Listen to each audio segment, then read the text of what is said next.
Hello everyone, how are you doing? This is MD Tech here with another quick tutorial. In today's tutorial, I'm going to show you guys how to take a screenshot on your Windows 10 or Windows 11 computer. So this should be a pretty straightforward process, guys. And without further ado, let's go ahead and jump straight into it. So a couple of different ways on how you can go about this.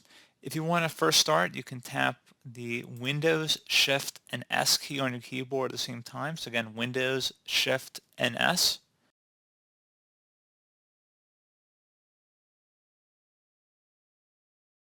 And then you can draw a shape, or you could just do the full window here. So if you go to Window Snip, or you can also do a full screen snip here as well.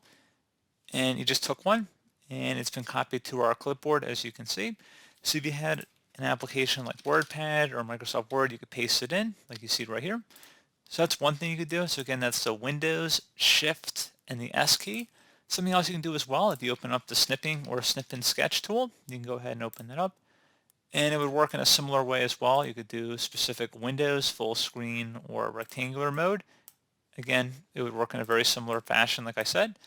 And then you could save it, modify it, open it up in Paint, do whatever you want with it, basically. So pretty straightforward. And as always, thank you for watching this brief tutorial. Do hope I was able to help you out, and I do look forward to catching you all in the next tutorial. Goodbye.